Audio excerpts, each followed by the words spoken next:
অবশেষে আমরা সেই ভরত রাজার দেয়াল চলে আসলাম।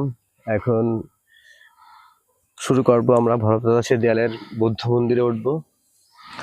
আমরা উঠবো ওর উপর। এখন দুইজন মিলে দেখি, আমরা মনে করেন যে একটা অ্যাডভেঞ্চারে যাচ্ছি। তো চলুন আমাদের সাথেই থাকুন। দেখতে পাবেন সেই ভরত রাজার দেয়াল কেমন। আশেপাশের দৃশ্যগুলো সুন্দর, অনেক পুরনো স্মৃতি এটি ধরে রেখেছে। এবং প্রায় 1500 বছর বয়স এই বৌদ্ধ মন্দিরের। 1980 সাল থেকে এটা রানিং হয়েছে, এখানে সবার আসা শুরু হয়েছে সবার। আর 1980 সাল থেকে কত উপরে উঠে যাচ্ছে আমরা, অনেক মাটি খনন করে এটা হচ্ছে এই মন্দির বের করা হয়েছে। অবশেষে আমরা এখানে পৌঁছে গেছি, এটাই হচ্ছে সবচেয়ে বড় কথা। যদিও আমাদের একটু আসতে এখানে কষ্ট হয়েছে, কিন্তু অনেক জার্নির ব্যাপার। তো আমরা যশোর থেকে বলতেছি, আমরা এসেছি কোথায়, এটা কোথায় লোকেশনটা?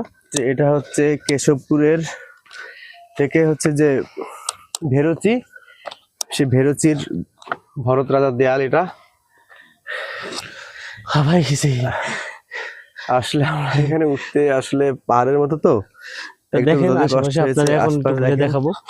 আমাদের সাথেই থাকুন আর আমাদের চ্যানেলটিকে সাবস্ক্রাইব করে দিবেন, বা ফেসবুকে দেখলে কেউ লাইক কমেন্ট সাবস্ক্রাইব করে দিবেন। ফলো করে দিলেই হবে, বেশি কিছু না।